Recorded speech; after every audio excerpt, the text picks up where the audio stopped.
and welcome to My Xbox and Me, episode 187. I am one of your hosts, MC Fixer, alongside the man who didn't look this good when I saw him literally 2 seconds. How do you do that? Oh my god! I'm feeling good. I'm awake now, baby. Yo, this is not even. Look, I'm gonna pull the curtain back a little bit. Yeah, literally spoke to Mike 2 seconds ago. He looked like a zombie.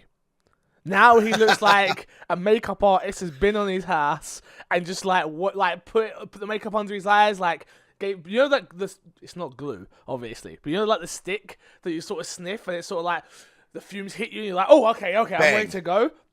You're up. Have you got one of those? I'm ready. What just happened? How did you get I chugged my frappuccino. I saw your smiling face. You said lights, camera, action. I said, let's get up and let's talk about Xbox on a beautiful Wednesday, but you guys will listen to it on Friday.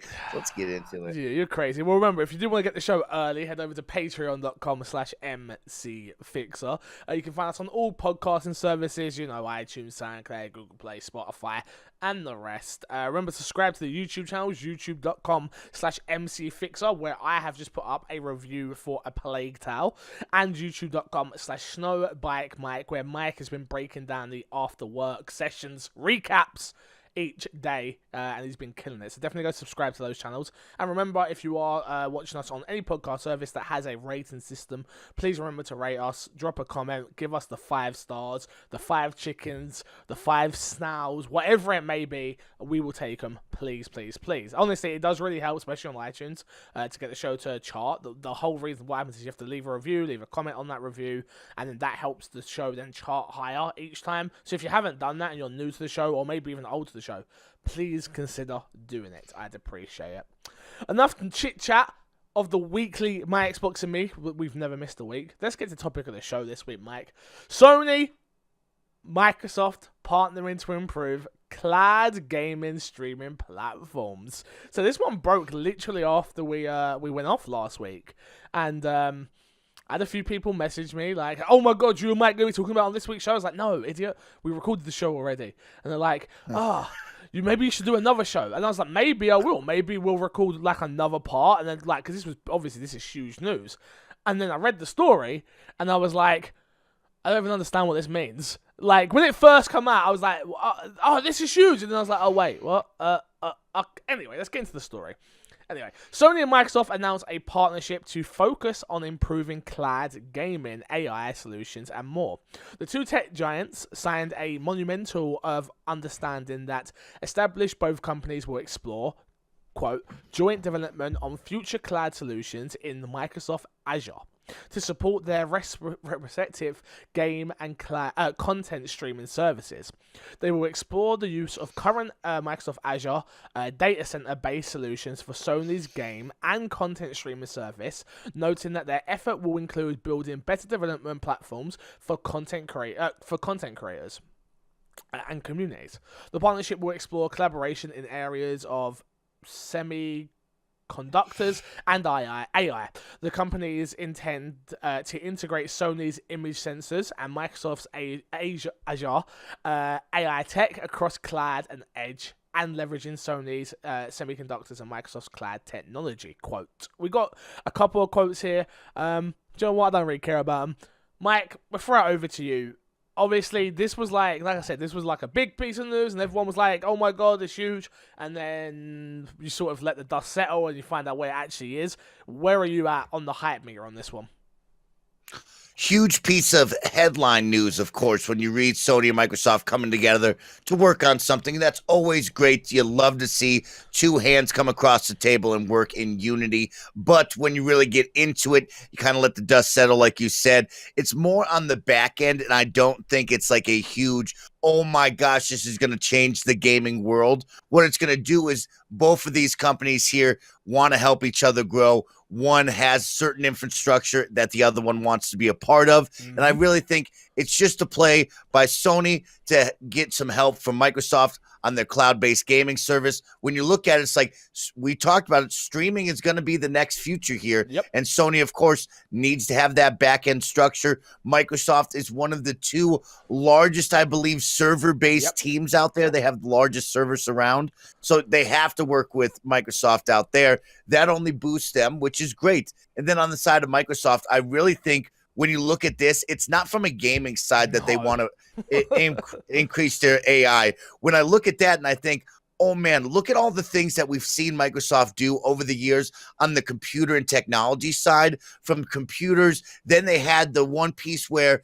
if you couldn't use your hands, they were reading your eyes to type out words on the computer. And I think of like elevating that AI to be a smart AI, Cortana, being able to talk with you a little bit smarter, a little bit more in depth. And I think that's where you're really going to see that Sony and Microsoft play over on that side. So some cool news for futuristic tech and pushing both these companies forward, but nothing that jumps out to me like, oh snap, the gaming world's going to explode today. No, I think, like, first of all, listen to the headline, which is Sony and Microsoft, not PlayStation and Sony. Like, PlayStation and Xbox. Like, that says it all in itself. It was the two big heads of Sony and Microsoft coming together in the photo. It wasn't Phil Spencer and, oh my god, I forgot his name. Who's the head of Sony? I can't remember his name now. PlayStation, I mean. Shuhei Yoshida? Nah, not Shu. Who's the other dude? I can't remember. Doesn't matter. It's an Xbox podcast. I got Phil Spencer right. That's all that matters. But yeah, it wasn't those two. It was these two. And I think it comes down to the fact of they would have won whoever had the best product. It would have been either Amazon, it would have been Google, or it was going to be Microsoft. Because Sony just don't have the infrastructure for their own streaming services. Obviously, they got Gaikai that they bought a long time ago, and it's okay, but we all know that it's not ready for what the future holds. If we're already getting bad latency through Wi-Fi and that whole thing, from what I've heard from PlayStation now, it's good but not perfect. And from what we're hearing from Project XCloud, which is Microsoft's obviously, is we're hearing that it's even better than Stadia, which is Google's. It's like, okay, so Sony needs to partner with someone who has the best. Microsoft have the best. Here you go. Done. That is it. Simple as that. It's not this isn't going to open doors for cross-play. This isn't going to be them putting their games on each other's consoles. It's none of that. It's not even in the same realm of conversation. What I do think is interesting is, for me, it's like, okay, well, this has happened. So that's cool. And it has the two companies talking. Which, again, from the outside, it always seems like competition. We know that's pretty much bullshit anyway. Because things leak, and there's obviously people that work at both companies that must be friends. They work in the same industry. It happens. Like, I wonder if this does open the doors more for stuff like, hey, I know you've had a bad stance on crossplay, but maybe this is a good idea for them. It's like, well, yeah, Obviously, we're going to talk about a game a little bit later that has a full crossplay from launch, the first one ever. Maybe this opens conversations of doors that weren't there before. I don't think so, though. I think this was strictly Sony being like, God, we need to get into we need a streaming infrastructure. Who's the best one to go with? Oh, Microsoft. Okay, boom. Not because we want to, but because we have to, because it's the best. Simple as that. Yeah, definitely, Fix. I mean, you both work together in harmony to help each other out and grow better. But yeah, I don't see this changing our gaming space right now.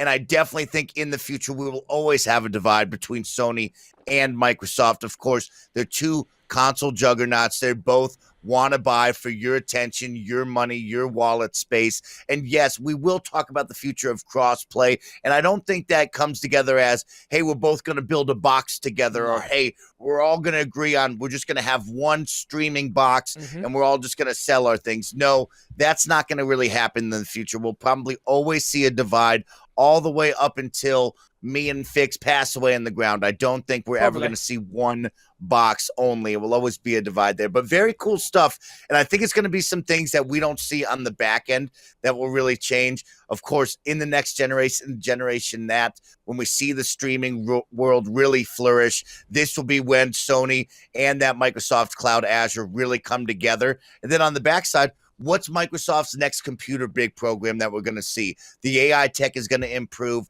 We're going to see something really cool coming out of that. So large minds are working on this. It doesn't really have to do with the gaming space, but it'll be exciting where we go. What will be the next big ad that says, hey, this is what we were working on with that AI tech. Take a look at how cool it is. Exactly. I don't, like I say, it's fun to see. Have you seen some of the fanboy wars? Like, I don't know how they always pop up on my Twitter, but I'm just like, it's just people like, oh yeah, Sony's dead, and oh yeah, they had to come crawling over, and oh yeah, there's like new memes out there and stuff, and I'm like, you guys are such idiots. Like, you're such idiots. Like, what are you doing? Like, if you're any of these people, it's all good for fun and games, don't get me wrong, but there's people out there that take this shit way too serious. Like, seriously. I get it. I love Xbox like you, but Jesus Christ, chill out, man. We had a conversation last week, I'm pretty sure. I don't know if it was on air or off air. It was on there. Where we said we would go through a Game of the Year watch. We are in May, and you said that this year's been a good year for gaming. And I said... We've had a great quarter one. Yeah. And I said, I don't think it's been that amazing, if I'm being totally honest with you. So what I did was I broke down January, February, March, April, May. I've got it all here. You did a terrific job. I'm looking at it. It's incredible. I've got it all here, and I've put these. There was games I've taken off this list which I didn't think we played. There was stuff like Dead or Alive and a couple of other stuff that I was like, yeah, I don't think that really needed to be on this list. So I've taken the important ones, I think, of what came out. And no disrespect to anyone's game that's not on this list. There's no indies really. This is mainly AAA front and stuff like that. Oh, Dead or Alive is on there, but a couple of others that I did take off. So we'll start in January. I think we'll go month by month. And what we'll do, this is what I say we do. We go month by month. We discuss what we played. We discuss, and then we go, what was the best game of that month? And at the end, we can have our little debate and argument, and if this was a good first quarter of the year, if you want. And what is our game of the year so far? Sounds good to me. I'm definitely into that. And I want to stress to everybody, we've had a good first quarter. So when we look at these games, I want you to remember, snap, that's a lot of games we've been playing, people. Whatever. Stop cooling already, yeah? January, here we go. So we had Life is Strange, episode 1 and 2 were out by now. January 24th. Episode 3 is currently out as well. So yeah, that Life is Strange, that came out. We had Resident Evil Remake 2, which was January 25th. And we had the long-awaited Kingdom Hearts 3, January 29th. So starting, did you play all three of these games? Of course, no Life is Strange for me. Got you. Okay. Yeah, I've only played Resident Evil 2. I do plan on playing Life is Strange Season 2. I'm not sure if I'm going to play it or if I'm going to watch Haley play it, because I watched her play Season 1. But we'll see. Maybe I will give it a go this time because it's on Game Pass and there's no really restrictions for me not to play it. There wasn't really with Season 1 either, but she was playing it, she liked it, and I kind of enjoyed that, watching her play a game for the first time, really, because usually it's her watching me. So I'm definitely going to get to it, and then Kingdom Hearts I want to get to as well, but I was trying to do the old games. I'm never going to get through those old games before I get to 3, which you told me. You told me that. You said, just play 3, just play 3. I'm like, no, I'm going to do it, and I just haven't. So, yeah, I will get to that, but obviously... for me, there is one clear winner on this list for me, which is obviously Resident Evil Remake 2, a game that was long awaited for me. I absolutely loved the first game. It's probably my favourite game of all time, and by probably, it is my favourite game of all time. I'm still not willing to say Resident Evil 2 Remake is my favourite yet, for a number of reasons. Number one, I started speedrunning Resident Evil 2, which... has kind of taken away the love for the game for me, because now I'm manipulating the game. So there's there's certain things in the game. I don't want to say it because you can watch my streams, twitch.tv/XoB Fixer, if you want to see the strats. But yeah, I play the game very differently now. So I wonder, in a year's time, 2 years' time, when I probably still remember these strats, but I still want to see the cutscenes and maybe go and collect all the items again and stuff like that, will I still have that fond love for this game? I wonder. Because right now, I can get through the first 3 quarters of the game in probably about 40 minutes. So, yeah. But we'll see. What about you, though, Mike? Two of the games you've played, what is your favourite on January this month? Well, I want to stress, those are two big titles to start off the year, Yes. right? So we come out swinging. You're just trying to make a case for a good year. That's what you're doing. I'm going to pump this up. I'm going to sell this to people, and they're going to be in the comments saying Mike was right. Remember that, people. Or they're going to say Mike sucks. I don't know. But I think we really came out the gate swinging in January. Resident Evil 2 Remake, we talked about that. How cool was that to give it to a new generation of fans out there? The newly updated controls, the beautiful graphics. I really think that blew my mind, went above and beyond. I had so much fun, a lot of crazy scares. And then Kingdom Hearts 3 reminded me of Final Fantasy 15. Here I am, somebody that looks at the series and says, man, that's pretty cool, but I've never gotten into that. I've never had the time to play the previous titles. And I took the leap, I took the jump, knowing that, hey, whatever happens, happens. If I like the story, I'll probably like the new updated combat. And I fell in love with that game. I liked Sora. I liked Mickey and Donald. And I love seeing all of the awesome IPs that they had around them, from Toy Story, no spoilers! Monsters No Inc. spoilers! I haven't had any spoilers. No spoilers. Okay, no spoilers. Blah, blah, blah, and blah, blah, blah, and blah, blah, blah. You know what I mean? Okay. So I really thought that was a great way to kick off the year with those two big titles. If I had to choose one or the other in January, of course, I would lean towards Resident Evil 2 Remake. I think everybody loved that. I think it was great. But you will have a hardcore community behind Kingdom Hearts 3. So great way to start off the year for sure. I like both of those games. Resident Evil would have my votes going out of January. So, like you said, a strong month. So you're going to come out with strong month. Strong start to the year. Strong start. I'm giving that. And mind you, that's January 25th and 29th. There's like 6 days in the month. I was about to say, we didn't get a game in the first 25 days or 24 days to play, but strong month. Okay. Strong month. Okay, I respect it. I respect the hustle there. Moving on to February, you had The Occupation, which came out February 5th. You had Dead Rising, the final season, February 6th, episode 1, and the whole season's now currently out.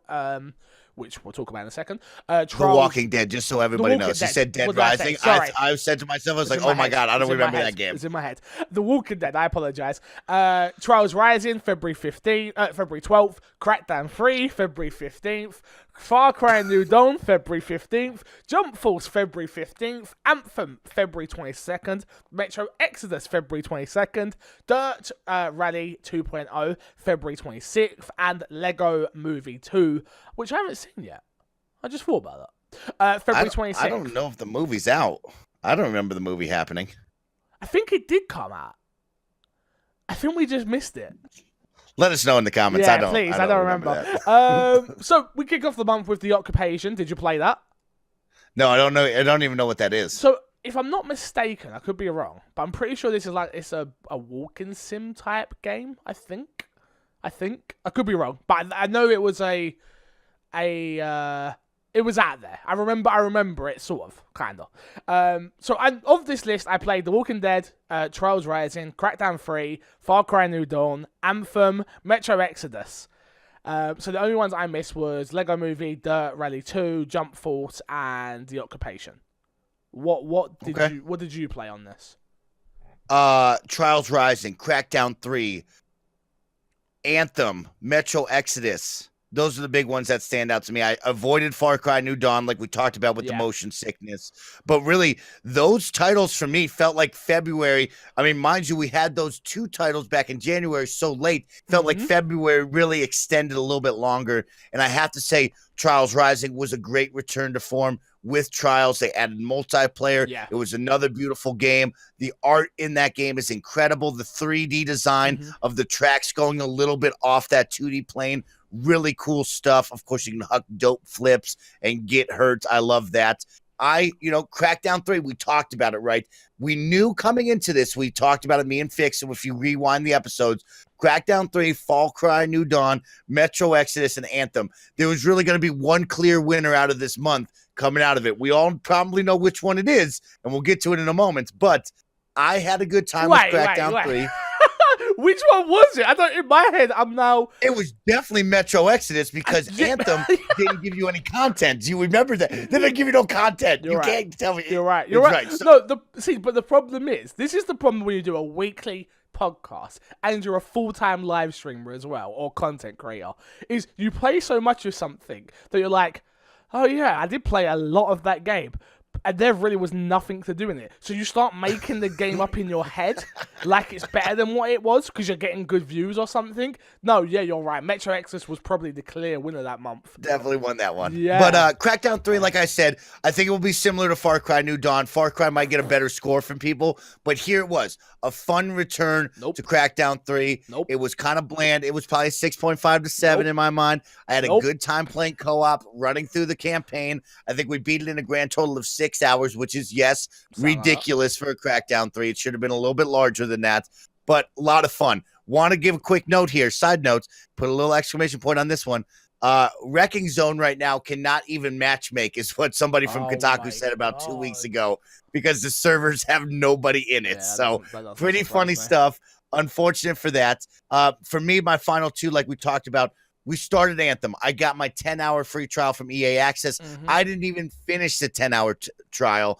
I liked it. We loved the gameplay. We didn't see enough content. We knew Division was right around the corner when we look at these dates. But Metro Exodus really did a great job. I loved Metro. I liked the semi-open world that they gave me, similar to the Tomb Raider games. I liked Artyom and the story of him and his crew on that train, getting out of Moscow, Russia, going out there into the wild. Where are they going? We don't know. What are we going to fight? Some crazy things out there, and I really loved Metro. Very excited for the 2 pieces of DLC coming this summer and in the fall.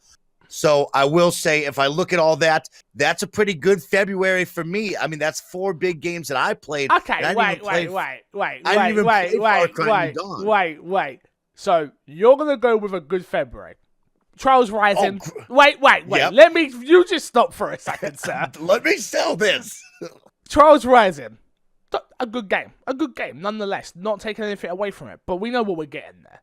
Crackdown 3 was not a good game, Mike. I don't care what you say. Story, bland, boring. Gameplay, bland, boring. Rinse and repeat. They had Terry Crews and had no character in it. The game had no character.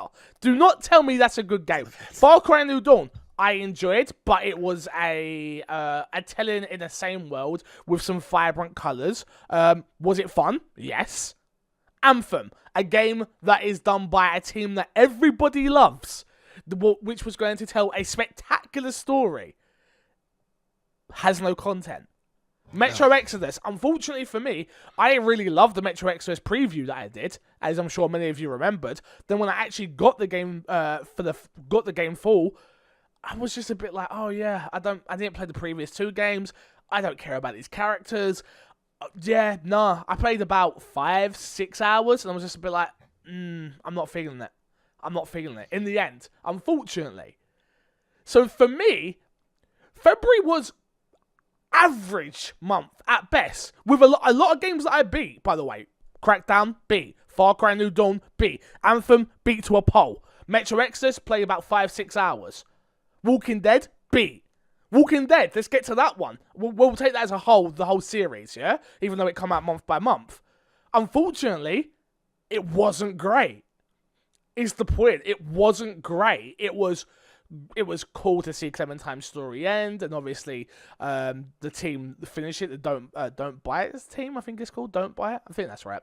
That finished the game, and we got what we got, but it wasn't brilliant. This month was, on a scale of 1 to 10, was a 5 at best. It was a 7. It was a 7. It was a good month right there. That's a lot of content for kids and guys to play. But what's the point in you give me a lot of content? Great. You've given me a Far Cry, which is a rehash Far Cry, which, again, fun, but nothing new. A Crackdown game, which is bullshit. Unfortunately, it was. Trials Rising is Trials Rising. Probably one of the better games we're talking about here as a full package. Anthem has no content. And then Metro Exodus is the standout star of this month by far. And I didn't even finish the game. For those first 8 days of Anthem, you were eating it up. No, right? no, You no, were no. like, this is Look. the hotness. Look. You look bad differently, but for that many Look, days, you were like, this is the greatest. But wait, are we looking back in the moment?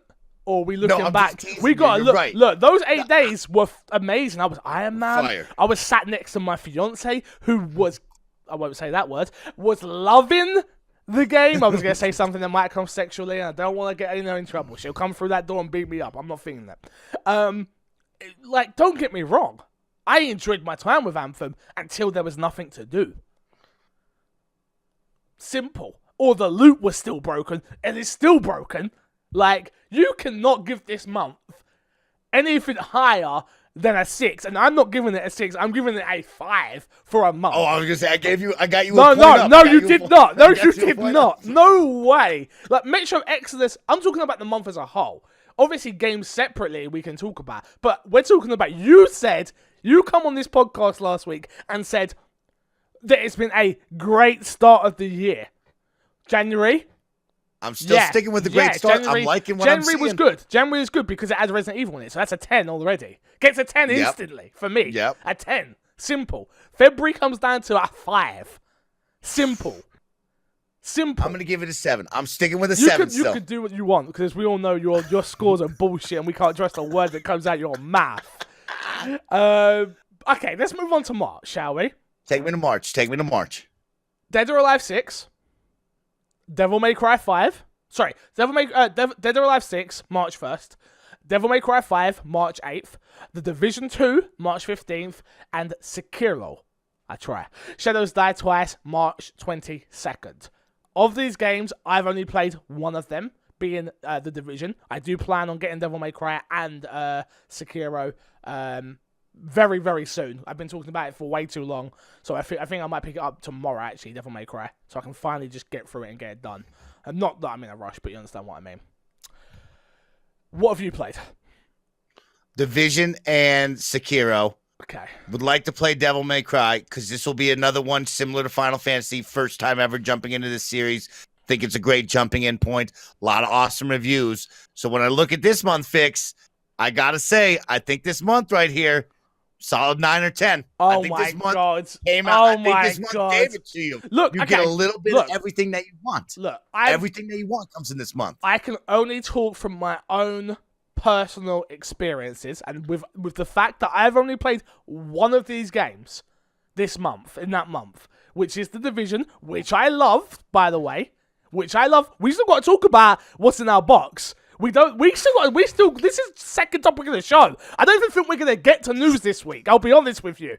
I don't even think we're going to get to it. But this month, for me, yeah, okay, it was an 8. It was an 8. Because, calm down, everybody, chill out. Because I haven't played the other 2 games. Do I expect this month for me, when we go back and do this again at the end of the year, or maybe before then, to be maybe a 10? Yeah, you've got Shadows Die Twice, which I'm hearing fantastic things. You've got Devil May Cry. I love Capcom. Let's be serious. We all know I love Capcom. And I've not played a Devil May Cry game since 2. So for the fact I'm even going to play a Devil May Cry game says it all. This could be a 10 month, but right now, I've only played one of those games, so I'm going to go to a 7, not an 8. That's a bit too high for one game. That's one game, that's a bit too high. Division, brilliant game. Let's be serious. Gave us everything Anthem didn't, which was content, loot, systems that worked, developers that cared, made changes on the fly, and a raid. What more can I say? What more do you want? I got to say, I think March was a banger month. Yes, you may be judging it because you didn't play certain games. So when you look at that, you got a Devil May Cry that was a return to form. People tweaked out about it in the reviews, said this was a great game. Division 2, killer game, awesome multiplayer. Because I'm breaking it down on what your month is giving you, right? You got a hot hack and slash single player. Then you get Division, where it's like, hey, guess what? Go squad up with your friends. This is the second version of the Division. It's perfect. We upgraded everything that you want. Yes, that's what you got. Then you end the month with a Dark Souls type game from Software, where you proceed to lose your mind for the whole month, dying, reviving, doing it all over again. This month was a hot month for 2019. Hot. It's still on fire. You can't even touch this month right now. It's so hot. So where are you going with it? Oh, I'm giving this a 9 or 10, no matter what. This is probably the best month out of the year when you look at those 3 big titles. So, okay, this is the point. Look, you can't count Devil May Cry because you've not played Devil May Cry. You can't. But I'm I'm giving it the hype meter. The hype meter. You can't give a hype meter on something you've not played. Look, the game's out. The hype is done. It's out. You have to go play the goddamn game. It can't I'm look still good. giving it it's a big month. It's a big month. No, I'm not. Look. Don't get it twisted like Twister. I understand. It's a hype month. I understand. Could I be sitting here going, yo, that's a hot month? It's damn a lot more hotter than February. You've got to say. Yeah, what's even? I already forgot about February. That's how hot this month is. So I'm going 7. What are you going? If I'm only gonna go on Division 2 and Shadows Die You've got to twice, go on the games you've played. You have to. Okay, then I would give both. I would give that a 9. I think both those games are incredible. That's fine. Those are in the Game of the Year talks. Okay. Yeah. Okay. That's fair. That's fair.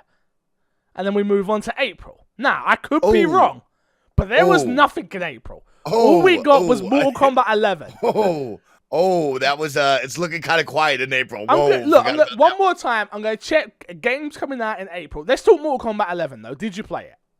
I can talk about it. I played it. I even bought a fighting stick for it. Now, Snowbike Mike, not a fighting game genre type of guy. I buy these games because they're beautiful, they're brutal, they're bloody, they're fun. You know all the characters, and every single year they improve on it, right? For me, as a non-fighting game type of person, I grab my controller and I just smash buttons until I feel good about myself, right? A week later, I never play it again. This time I was like, you know what would be even cooler smashing buttons? If I had a fight stick to smash buttons. So for the first 2 weeks out of April, I'm sitting there smashing buttons, loving Mortal Kombat.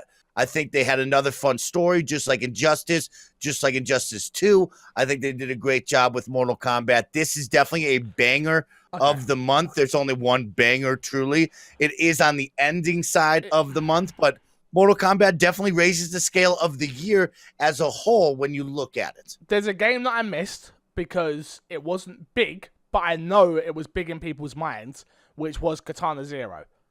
People love that game. It's a banger. Absolutely love that game. Not a AAA game, and this was what kind of our conversation was based around, AAAs. But Game of the Year talk's Game of the Year talk, so that's on my... I'm sorry. That's on me. I messed up there. So I didn't play Mortal Kombat 11. I'm not into fighting games at all. Like, they just don't do it for me. That being said, Mortal Kombat's like the only series where I'm like, this actually looks really fun and really cool. And that story is like, I watched the film, like, maybe I should watch this. Maybe I should play this. So I'm super tempted. Is it worth getting? I asked Chris this when he was on covering for you. And he was like, he's the fighting game guy. Like, he loves it. He also disses you for playing it with a fight stick, because apparently this is the only fighting game not to play with a fight stick. That's what he said. That's what he said. But you can't. But let's be serious. You can't trust him. You can't trust him. Let's be serious. Come on. Look, you can't trust a guy with that much hair. Seriously, no way. No way. But yeah. So I didn't play it. Katana Zero. Did you play this? Because I still need to pick this up. I played Katana Zero, and I want to add in Super Blood Hockey. I don't know if you played that, but it will be coming to PlayStation and Xbox soon. Super Blood Hockey. Wait. What's that on PC? That's my game of the year right now. No, that's on Nintendo Switch. No. Katana Zero. That came out on Xbox? I'm pretty sure that's on Xbox. Am I wrong? I only played that on my Switch. Yo, I might be adding games that are not even on... It's not even on Xbox. That's why I didn't play it. Now it all makes sense. It was so hot. Now it was so hot to the month. Get it back off the... Get it back off the list. Get it back off the goddamn list. No wonder why I didn't play it. It weren't on goddamn Xbox. Who gives a crap? Who cares about that game? Who cares? Get out of here. All right, April, bad month. One game came out. April, decent month. One game came out. Well, you didn't play Mortal Kombat 11, so you can't. I give Mortal Kombat 11 alone, but with no other games, I'll give it a 6. You're rating the month. The month. All right, I'll rate the month. A 4. That's more like it. One game. One game. Great game. Great game, no games. I'll agree with you. 4 is. I didn't even play any games in April because there weren't nothing for me to play. Jesus Christ. Moving on swiftly. into May. We're at the end of it right now. A couple of games that we have or are coming out. Sonic Team Racing drops May 21st. Obviously, we have Rage 2 that came out. Dauntless has just dropped. And A Plague's Tale, which I forgot to add to this list, but it just come to my mind. Of those games, I have only played A Plague's Tale, but I do own Rage 2, and I do plan on playing Dauntless. A Plague's Tale on its own for me was a very unique, fun experience. So for me, on its own, it really made my month. Where I got, and obviously, April and May for me, I got caught up in a gaming rut, where I was like, don't really want to play anything, I'm just playing Football Manager the whole time. A Plague Tale got me out of that. So, for that alone, I'm going to give it a 5. The month gets a 5 for me. So, what games did you play here, though? Sonic Team Racing literally come out yesterday. I don't even... Sonic Team Racing, come on. If it's not Crash Team Racing, I'm not playing that. I'm not playing that. Sonic Team Racing is pretty good. I played it at EGX. It's actually pretty good. Yeah, it's actually pretty good. But I'll let you into a little secret. They didn't send me a review copy. I asked, so I'll get to it at some point. No, I'll get to it at some point. Rage 2 and Dauntless for me. So let's start off with the big one that is Rage 2. Yes. I personally really like Rage 2. I see when we look back on this month and we look back on the year that people judged Rage 2. I think Inside Gaming did a great job. Of course, if you like the Funhouse crew, their news outlet Inside Gaming. Yeah. They did a great discussion about the reviews and how the reviews just didn't seem to match up with some of the word structure, with how they gave Rage 2 a lower score than Rage 1, when we all know Rage 2 is way more improved, way better content than Rage 1. So there was a lot of controversy there, but I would say if you like fun open world shooters, if you were looking for some mindless, hey, I just want to go do tasks, I want to get better, I want to kill things all day long, Rage 2 is an awesome game that just came out this month and is a must play in my book. I think it's really great. The shooting mechanic is perfect. I like the driving. I know, sometimes overdriving is a different simplification of, hey, the driving controls feel cool. The guns on the car are fun. I understand if you drive all day long, it gets boring. But when you first take that driver's seat, it is a good time. I think all of the wild mutants are insane looking. It's wild. It's crazy fun. I think the only miss for me when I look at Rage 2 is the music. I like all of the game. I think it has a lot of content. I think the shooting's tight. I think the world is tight. What about the story? But I think the music is missing. I've heard a lot of bad things about the story. I'm so early into the story, I wouldn't be able to judge that. I'm probably about 7 hours in, but I'm just doing side stuff. Okay, because I've heard there's only 10 story missions. There's like 10 story missions. That's it. That just shows you how much content there is around it. If I'm just doing side missions for 7 hours and still loving it. So can't tell you on the story. We've talked about this. I think the story is tough to do in big open worlds like this because it is so fetch questy. You kind of have to have a really interesting world and dynamic to make it fun and interesting. But I don't know about the story. I do know the music was missing. This game to me is a solid 8 right here. I think it's fun and worth it.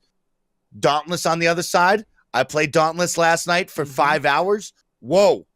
I like Dauntless a lot. And if you like Monster Hunter, or if you've always been interested in Monster Hunter World, guess what? This is Monster Hunter Light, meaning it's not as far in depth. Yeah. You're not going to go get overwhelmed. The world is just as big when you jump into the small open worlds. Maybe it's a little bit smaller, but like it feels big, right? It's big to run around in. Yeah. The monsters are really cool. They're unique. They're fun. They're difficult. They're challenging. Playing with 4 people on all platforms is really awesome. We've talked about this. We'll talk about it in the next story of, man, we have always dreamt of a world where, Rudy Kajudi's over there on PC, What's Her Bucket is over there on PlayStation 4, me and Fixer on Xbox, and we finally can be like, you know what? Bang, squad up, never roll alone. And so Dauntless, really good right now. I don't know how big this game will get to, but I'll give Dauntless right now a solid 7. I might push that up to 8 or 9, but we really gotta say, hey, Rage 2 was really great. Dauntless is going to be Monster Hunter Light. If you're into those games, it's probably an 8 or 9 because it is really good. But if you're not into those games, you just want to check it out as a casual, it's probably a solid 7 right now. Okay. And then for the month then, what would you give it? A Plague Tale for the me, month, like I say, was so good on its own. I'd probably give this month a 6, but I know there's other stuff around it. Yeah. I'm gonna play Dauntless. Hopefully this week, and Rage 2. I think it's gonna become my new morning game on stream. So we'll see. I think I would give this month right now, judging it, probably a 7, kind of weighing those two out. You know, I want to go higher on Rage because I really like Rage. Yeah. But with Dauntless and those and knowing Plague's Tale, I would say right now, the month of May, as we come to the end of it, pretty good. It was a good month right here. Okay. So we're at January, amazing, 10. Banger. February, rubbish. Solid. Rubbish.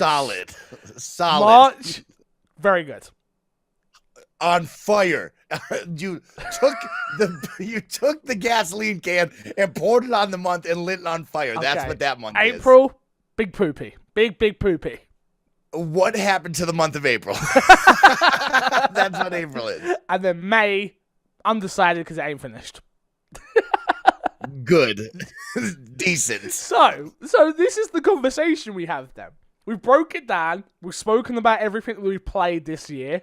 This came out. So if you had to you're picking one game so far for the year, what would be your game of the year? I can go first because I know what mine is. Obviously, Resident Evil 2. Yeah, go for it. Resident Evil 2 for me is easily my favorite game of the year. There's nothing.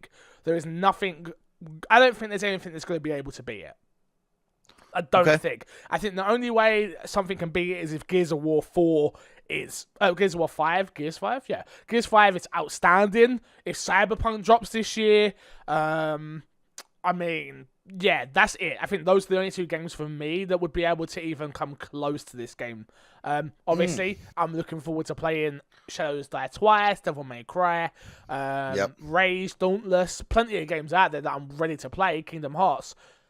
But I don't think there's anything that is going to touch Resident Evil. For a game that has so much nostalgia with me, and they were able to keep it in this game. You've heard me gush about this game, and I will gush about it some more, probably later on in the year. But I'm still playing this game daily, and I've now got into speedrunning. That's how good this game is.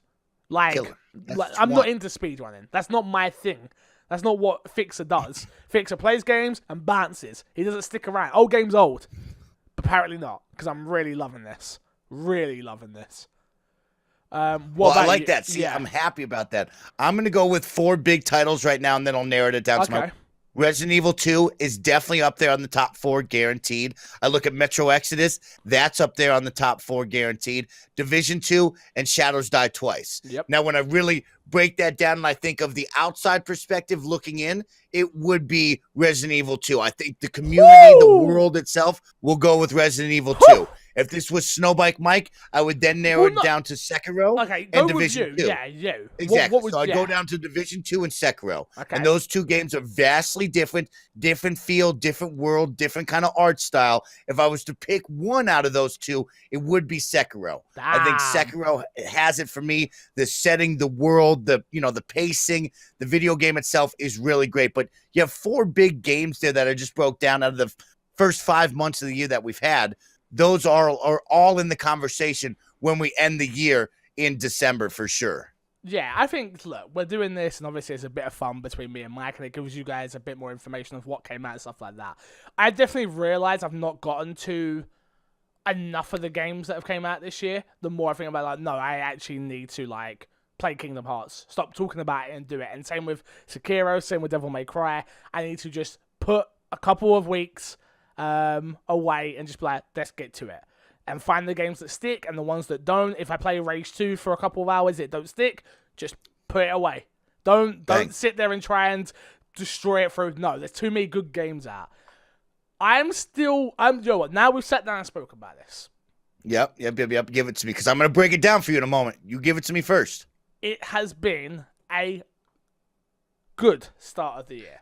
Good start of the year. It hasn't been fantastic and amazing and grand, and for me, it hasn't. Okay. But that being said, like I said, we got a great Division game, which is my multiplayer itch if I need it. We got a great survival horror single player game, which is Resident Evil 2. We've got a hack and slash with a great story, so I've been told, Devil May Cry. What are we missing here, Mike, this year? we got no sports games yet because we know they come out later in the year. But when they out come, later. then we come. We know we both like sports. Where's my NBAs? Where's my FIFAs?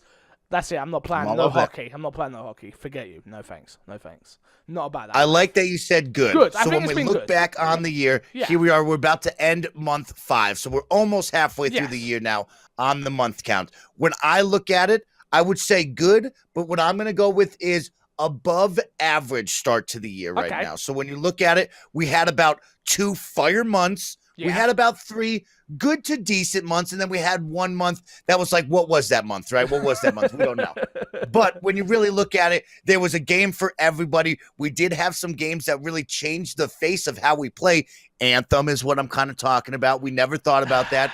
Yes, the content was different, but you just said, wow, Iron Man was insane. Yeah, so I think we had every game that somebody could really want in there, a Dark Souls type game, a remake game that changed the world, Division 2 that crushed it. So when you look back on this first half of the year, we're going to call it, I think we can say this was a above average start to 2019, and maybe players weren't expecting that, especially towards the end of the generation of these consoles. I think it was a great start. I'm not great, above average start. Okay. Fair enough. So we agree that it was okay. There's good. This is how it looks, people, just so you know. Great. Mike's got his hands above up in the average. air. Good, bad, ugly. And so Fix is like right there at that 5 to 6. It's a good. It's a good one. Yeah. Mike's at that 7 to 8. Hey, it's above average. Okay. 8 to 9, it blew the roof off. You know, above average. Above average. Okay. Fine, I'm fine with that. I can give Gosh you that. darn, I love you. I cannot wait to come find you and see you. Oh my god, you're such an idiot. All right, let's get into what's been in your box this week, Mike. What you been playing this week? Oh my gosh, what have I been playing so much? So, we're not going to get through the news. I'm going to skim through the news. We're skimming through the news. It's gone long. Skip to the news. Okay. So let's just quick one. What have you been playing? What have I been playing? So recently, we celebrated the 10-year anniversary of a great, awesome game. Now, Mike has played that game probably once or twice. Never really stuck to it. Always played by himself. Wasn't really interested. Wasn't hitting his type of market type gameplay. You guys know what I like. High action, energy, fun. So when I played this, I was like, I'm not going to get into it. We played it night 1. We stayed up for 5 hours playing it. We played night 2. Played up for 7 hours staying it. We played it night 3. We stayed up for about 4 hours playing it. Guess what game I'm talking about, folks? It's Minecraft. So Snowbike Mike loves Minecraft. It is so much fun. It's creative. It's innovative. It's unique. Everybody, nowadays, they have what these worlds are called. It's called realms. Yeah. And this is a living, breathing world that anybody, once you're invited into, can jump into at any time. Me or MC Fixer don't have to host it. We don't have to be live for you to be going in there and playing it. So it's really cool. We have about 15 people that have been invited to the realm. 11 can play at a time.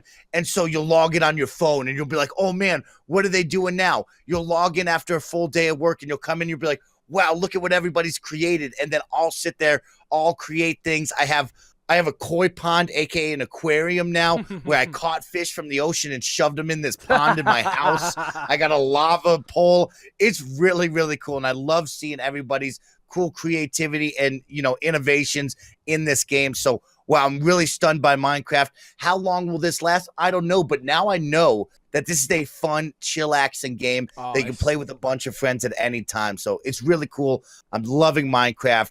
I've played Rage 2. We talked about that. I like Rage 2. The final one that I will touch on is Dauntless. I kind of sold it to you at the beginning, but I played Dauntless last night. I think the crossplay is incredible. The cross progression to be able to log on to something different is really cool. It's coming to your Switch later in the year. So this will be really cool if you get into this game to be playing it on your Xbox at home. Bang, bang, bang. You're enjoying it. Maybe you go on the go. You can play it on your Switch as well, and you keep getting that progression loop. So I think it's really great. It's really interesting, Fix. You know, this is an Epic Game Store game. I think it's Phoenix Labs created it. Yeah. But this game looks just like Fortnite. And it's not like the characters look similar to Fortnite, but what I mean is like the menus, the battle pass, the skins that you can purchase, things of that nature. Emotes? The marketplace, we'll kind of call it, emotes is in there. Looks just like Fortnite. It's very interesting to me. The moment I went up to the battle pass guy, it had the 2 tiers. Hey, this is your free battle pass. Hey, this is the premium one. Buy this premium one. oh, you want to check out the store? If you give us $40, you're going to get this dope ninja suit. No, so nobody was like, I want that ninja suit, y'all. I'm about to press that ninja. You didn't. I didn't. Oh, I didn't. I knew I wasn't going to play this game for more than a week. But it is really fun. I think it's really cool. And the monsters that we've encountered, we played for almost like 5 hours last night. My eyes are still bleeding to this morning right now. It was really fun and really cool. So if you wanted to get into Monster Hunter, it's free to play. It's very, a little bit less in depth. This is a great game for you. Yeah. I'm definitely going to check it out this week. Definitely. But Minecraft, bro. Minecraft, yo. Don't make me get back into it. Don't, because I get anal. I am literally... I have boxes set up, and each thing has its own box, and I'm labeling boxes. I get real anal, but that game is so relaxing to me. It's like the most relaxing. Great. Dude, that's where I started this whole YouTube thing, this whole Twitch thing. That's where I started. I used to get numbers, Mike. I used to average 50 to 60 people watching me play Minecraft. I had my home. It was too much. I'm not getting into it. The one thing I will add, Minecraft community, very mean. Oh, okay, I played Minecraft for 3 days. People just jump in. Yes. They type the meanest things to you. We give them the band hammer, and it's like, whoa, that was crazy. Yeah, like, why would that person say that? Because like, they're young. A lot of them are young. That's they're super young. Is right. You know that. Exactly.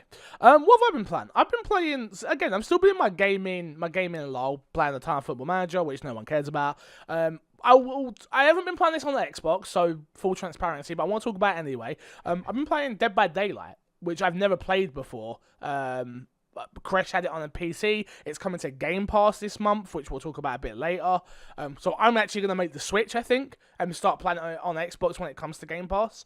It's a lot of fun. Like, I didn't expect it to be as much fun as it is. It's super simple, 4 against 1, 1 killer, 4 survivors. You're literally running around trying to start generators. But there's a skill to that game that I wasn't expecting, and it's just fun. There's no stress about it, as much as, like, obviously you get stress getting caught, but it's simple of, like, go up to this, click, click, click. Oh god, I got caught. Sprint around, run, hide, find this. There's upgrades, you're getting points every match. That's it. It's just simple, fun, and I can't wait to play it on Xbox with the community, hopefully. This seems like the perfect community game, which is, oh, there's 5 of us, what should we play? Oh, who wants to be the killer? I will. Boom. We try and play this. I loved it.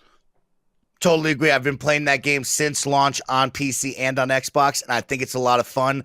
I love the unique gameplay style. Like you said, it's very simple to learn, quick and easy, but it's fun. It's different every single time you play. I know that some of those killers became way too OP. I'm sure they've balanced it out since I've last played, but I will tell you, man, it is a lot of fun. It's well worth it. And I actually liked that game a lot more than Friday the 13th. Yeah, me too. Because I think it's a little bit more simple to figure out and learn as a first timer. You can jump in right away and do it. So it's really cool. I like Friday the 13th because you can add so many people into the server, but I think that number of 5, 4-on-1 is a pretty good number. I like that. Great game. Good choice. Yeah. So that's it for me, though. That is literally it. Like I say, going to start some other games this week, so should be fun. More to talk about next week.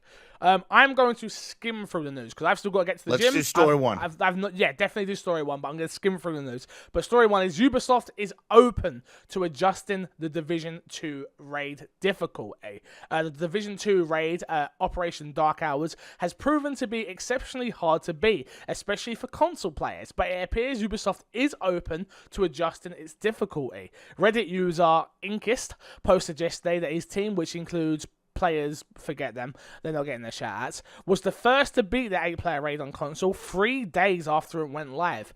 Johan from Ubisoft took to the thread to congratulate the team on beating the raid, which a Reddit user criticized the raid for raid's difficulty.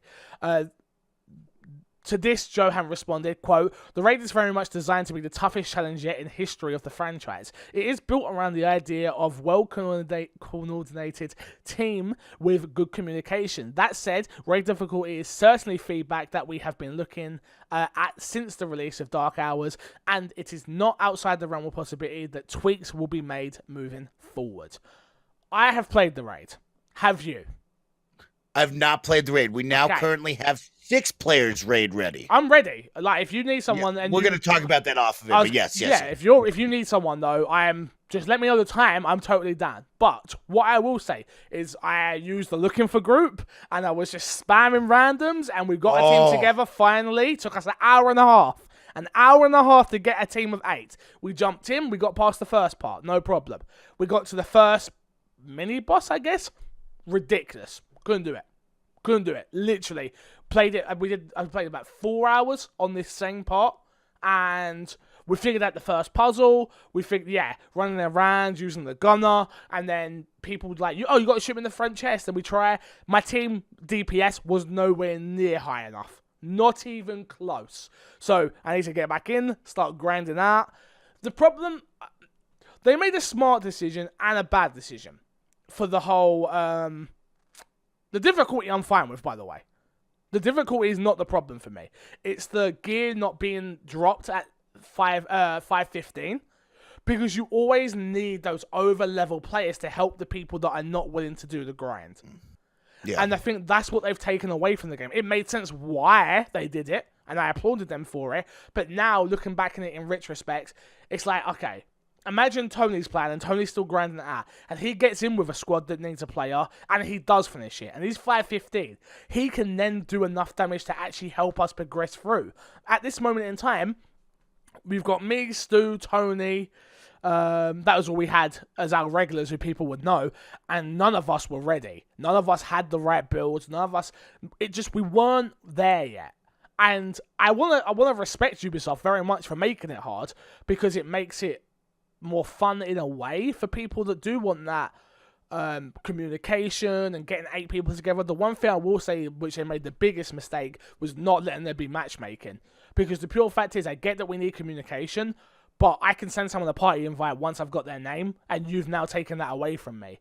So I'm not the one of these people that are like, oh my god, it's too hard. But the same breath of that, I got to the first part and the second part and got stuck. So maybe it is a little too hard.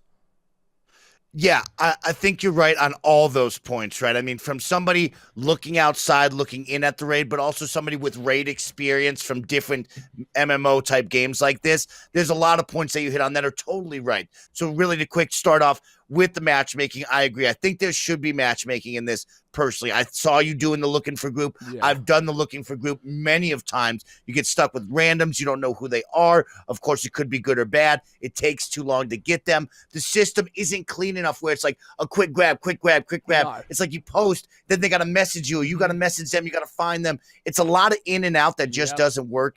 And, Kind of Funny Games Daily yesterday had Fran and Andrea talking. This would be Tuesday if you're listening back. And they talked about matchmaking. Their worry is you would matchmake, but if anybody were to drop out, you would be stuck with 6 people, which we played with 7. Exactly. So I was going to say, if that's the case, I would understand if matchmaking was able to grab somebody else and pull them in if they were solo queuing. I understand maybe if you're into the second part of the raid, maybe somebody doesn't want to do that, right? Maybe they don't want to matchmake and get thrown in there. But at the same time, if it's matchmaking, that's what should happen. If Fix and his buddy jump out, I should get 2 kids back in here. Matchmaking should restart just like it's done before. So matchmaking, I agree. It should be there. It's a tough one without it. Gives a lot of time process that you don't want.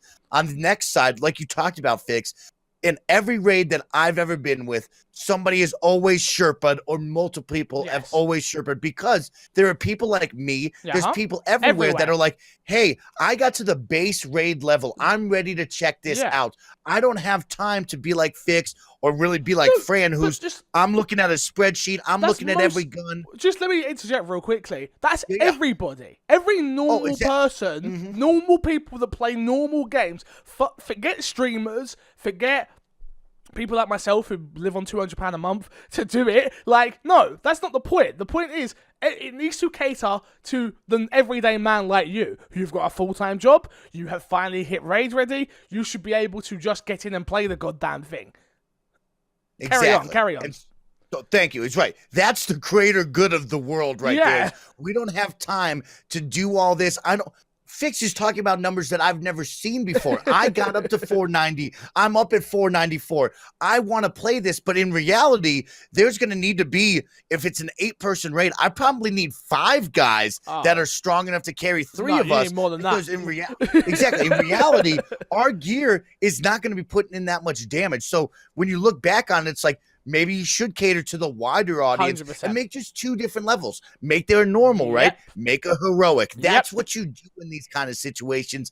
And I understand you come out here, you set the tone. First ever 8-player raid in a situation like this in a video game. First time ever for Division. You come out, you're saying this game is going to be nasty. This is going to be difficult. This is going to be hard and gritty. You're going to do it. And then you look at the first weekend, it took console players over 3 days. The person who beat it, it was like 36 hours. I, as a normal human being, do not have 36 hours to give you. I, as a normal human being, probably have about 4 to 5 at the most in my nightly routine where I can say, let's jump into this and try it, right? So I agree. Normal, heroic. That's how life works in these kind of video games. Probably should have done that. I applaud Ubisoft coming out and saying, hey, we're open to talking about this, because I guarantee you and I, in a week from now or 2 weeks at the most, there will be a normal and heroic, or maybe they will scale this back down. Or maybe they're just going to scale it down. I don't think it'll get 2 levels, but I think it'll get scaled down. Yeah, they're on this right now, figuring it out. And then on the opposite side, what I want to finish with is reading the article in Kotaku about the console players finally beating it. They stress that, hey, the PC players beat it in 5 hours the first day. It took 3 days later, right? Then now PC players are beating it in 23 minutes. Yeah, people, 23 minutes for a raid is ridiculous. That is insane. I applaud those people, but that's absolutely wild. Console players are taking 30 to 20 hours. It just doesn't add up right now. And so something to look at. I applaud Ubisoft for coming out saying, hey, we're going to talk about this. We're going to listen to your feedback, because they will have to change this. And I believe that they, I like the idea of dialing it back, but the issue now is when Fix beats this Division raid in 23 minutes, which we all know isn't going to happen tomorrow. But when he does beat that, if he doesn't have a heroic and normal to do, he's going to be stuck on that 23-minute raid all day long, and that is boring and repetitive. So I think they will go with the 2 options right away. We'll see. We will see. Moving on, Dauntless becomes the very first game to launch with full cross-play. Dauntless has fulfilled its One Dauntless promise at launch today with its full cross-play and cross-progression on PS4, Xbox One, PC on the Epic Store, and will also be on Switch. So congratulations to the Dauntless team, obviously. This is humongous. This is a huge moment in gaming history, that we have our very first game that is full crossplay. Buy it on one platform, not cross-buy, but buy it on one platform, take your progression anywhere, and I think this is humongous. I hope that people support this game strictly for that, and I hope that it shows PlayStation that it's worth doing, and it's not going to really affect their bottom line, because they're the big ones. Everybody else is open. First game ever at launch, and there's only 3 games that do this. Rocket League, Fortnite, in this game. You know what I mean? So it's a big deal, like Fix said. You applaud the team for constantly fighting Sony and Microsoft, and probably, Nintendo will be coming in on this, and PC, to make this all happen and say, no matter what, at launch, we want this. The game is great. The game is cool. It's awesome to play with your friends. Great story there. Yeah. Next one, Rage 2 sales significantly down on the original. Rage 2 has topped the UK charts, but with significant few sales than the original back in 2011. The top 10 looks a little something like this in the UK. Rage 2, Days Gone, excuse me. Rage 2, Days Gone, FIFA 11, Mortal Kombat 11, FIFA 19, Mortal Kombat 11, Hootie Tootie Rootie Shooty 2. Oh, hot. That's a hot title. Mario Kart 8 Deluxe, GTA 5 The Division, A Plague's Tale Innocence, and New Super Mario Bros. Deluxe. Man, my voice is going. Man, A Plague's Tale only 9th. You guys let me down. Yeah, that's a little bit smaller. I think they had a good marketing push on certain sites, but of course it isn't the big title push on the marketing side. I think it's getting a lot of traction for, kind of hearsay and people talking. So 9 isn't awesome, No. but at the same time, it's good. It's top 10. top I 10. like seeing that Exactly. on a game like that. I will say for Rage, there's a couple of things. I touched on it before. I think the reviews really gave a lot of people mixed feelings about it. I think if you look at Rage 1, it was a different time back then in 2011. We didn't really have these hardcore, super violent shooters coming to your console that you should play. So, it's a different time, different period, a lot of games out. Yeah, well, Doom, but Doom wasn't really on your console back then, you know what I mean? I think that was a PC game in 2011. That's a long time ago. Doom was on Xbox, original Xbox. There was a Doom game. Yeah, but not on 360 when that came out. Whatever. You know what I'm talking about. I get what you're saying. It's a different feel. Whatever. Look, he's in the wrong section. Wait till Friday, then you can kind of find games daily. Or got ya. Hey, wait till Friday. Yeah, but I will say, go on. I think it's good. I mean, yes, it's too bad it's down, but it clearly sold well enough to be #1 on the week. Right? Yeah, I mean, it's a hard one, right? Because I hear what you're saying on the review front of things, but no one knew about this game was even coming out. And obviously they had that, no one knew. Nobody knew, Mike. No one cared and nobody even knew. And they just know that Rage 2 was coming out. Snowbike Mike says, I'm worried about you because I saw this on TV. I saw this on Twitter. I saw this on Instagram. This game was publicized everywhere and its mama. It was like Far Cry New Dawn. It wasn't. Do we really need a Far Cry New Dawn commercial right now? It wasn't. It was not. I totally disagree. Really? With you. Totally. I need to know the general public. You really Fix, look me in the eyes. You seriously think that you didn't know this game was coming out? You didn't see the marketing push at all? It was just there, dude. It just sort of turned up. No, that was a lot of marketing, dude. That was a lot of marketing. I'm in the industry, and it would just turn up. Like, I was like, oh, shit, is that art? Oh, okay. Cool. What? Yes. What? No way, dude. No way. Email him. My Xbox and Me podcast at gmail.com. Please. I don't care. I just need to know if you knew Rage was coming out, and if you bought it as well. I'd love to know. Moving on. If you do this, I'll buy you a My Xbox and Me t-shirt. Damn. If you retail in, I'll buy you my... Vote for Mike. But I will buy one viewer My Xbox and Me t-shirt right away for next episode. Let's go. There you go. World War C is achieving sleeper hit status with nearly 2 million copies sold. World War Z for PC, PS4, and Xbox One has done quite well after just a month launch, as it sold nearly 2 million copies already. Even though there might not be a ton of buzz around the game, World War Z, Sabres Interactive, and Focus Home Interactive seems to have become the 2019 sleeper hit of the year so far. World War Z managed to sell 1 million copies in its first week alone. Damn.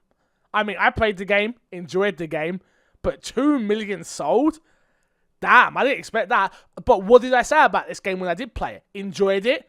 It. Was a decent enough game, and it was at its perfect price point. Because it was cheaper than a full price game. Yeah. Price point was perfect. You clearly see there is a niche market, larger than the niche now, but clearly there's a niche market for these games like this that's like Left 4 Dead, that's like Killing Floor 2, that you say to yourself, man, I could get with 3 other friends and we just kill hordes of zombies, wave after wave, running around the small mission map. There's a niche for this. It's a great game. Cannot wait for more add-on content. I'm eager to get that new mission in Japan. I'm eager to see a new world chapter come out. I think they're going to do great throughout the summer. And you know what? Seeing something like this, you might see more trailers of like at an E3 press conference, a quick splash of like, hey, World War Z, Africa or wherever they want to take the world next and just show a quick story trailer, What month did this come out? We didn't have this on our list. I don't remember when this came out. Did it come out in April? I don't know, but you should add it because that ups it. Did that come out in April? Did that come out in April? Did April have a decent month? Did we just finally save April? Did we just up this to an above average year? No, well, let's not get too ahead of ourselves. Are we upping this to an above average year? Let me take a look right now. So I have this coming out on April 16th. Okay, it still was no, not above average. Still just fine. But well done, April. You did well there. I missed this one, sorry. And last story of the week, you have Until Dawn Dev, new game, given release date. We aren't getting, but whatever, forget all the stories. The Picture Dark's Man of Maiden has released its official release date, which will be August 30th on the Xbox One. I can't wait for this because it's coming to Xbox, obviously. Love what the Until Big Dawn deal. was brilliant. Supermassive did a fantastic job with that game, so I'm super looking forward to this one. Super looking forward to it. Yeah, this is a big deal for Xbox fans. I know a lot of you. I'm sure a lot of you have played other consoles here and have enjoyed Until Dawn. It's an incredible game. This series is going to be very incredible. And man, when you see that title right there, you know what that says to me? We're going to get a nice big old E3 splash. We're going to get a scary trailer. We're going to get gameplay on the floor. It's going to be sweet. So I'm definitely excited for this one. And obviously, Game Pass games, there's a few added. You've got Metal Gear Survive. Will be added the 23rd of the 5th. The Banner Saga, the 23rd of the 5th. Void Bastards, and that's one people have been looking forward to. The 29th of the 5th. Dead by Daylight, as we spoke about before, the 30th of the 5th. Outer Wilds, the 30th of the 5th. Full Metal Furies, I think that is. Furies? F-U-R-I, or is it Furries? Yeah, you're right, Furies. you're right.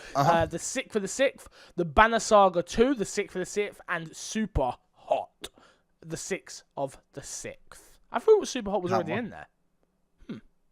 Maybe not. Coming to Game Pass, though? Yeah, I don't know. I thought it was already in there, but maybe not. I must be mistaken. Maybe it was games with gold 1 month. Fix a Sack, there was an email. Please email in myxboxandmepodcast@gmail.com. But I got to get to the gym, and I still haven't eaten, so we are going to end on a plug and read that next week. Remember, I want E3 predictions. I want people's stories. Keep the emails in, myxboxandmepodcast@gmail.com, and Snowbite Mike will buy you, one of you lucky people, a My Xbox and Me t-shirt. You just have to say if you knew if Rage 2 was coming out or not. So, and then we'll put all Mike, the people. I clearly saw that. We'll put all the people in a random draw, and boom, there you go. Plug, Mike. What you got to plug this week, my friend? What is going on, everybody? It's your boy Snowbike Mike, and the only thing I'm plugging today, maybe you're listening to this early, maybe you're listening to it early Friday morning. Guess what? On Friday, May 24th, 2019, your boy Snowbike Mike is going down to represent, some would say, the better half of the My Xbox Review podcast crew, down to the Kind of Funny Games Daily crew to go co-host Kind of Funny Games Daily with Fran Marabella III. So make sure to tune in for that. Support your My Xbox and Me family. I'm definitely going to drop Fix's name like I usually do in all the podcasts that I'm part of. So please tune in for that live. Throw some pug emotes in. That is Kind of Funny Games Daily. Twitch.tv/Kind of Funny Games at 10 a.m. West Coast, best coast time for you. I mean, it's definitely a coast. I don't know about the best. Also, don't forget to go subscribe to Snowball Mike's YouTube channel. He is killing it right now on the content side of things. So very, very, very proud of him. Very, very proud of him.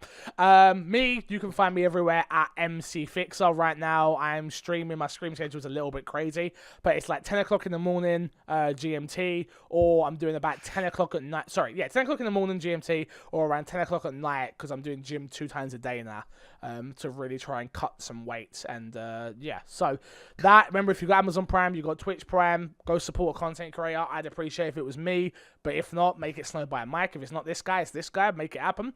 Obviously Patreon is the big one. Patreon's been a little bit quiet lately. I am working on a lot of things, but bear with me, and thank you all for the support and those that are supporting. Until next week, I will love you, leave you, and see you all later. Goodbyes.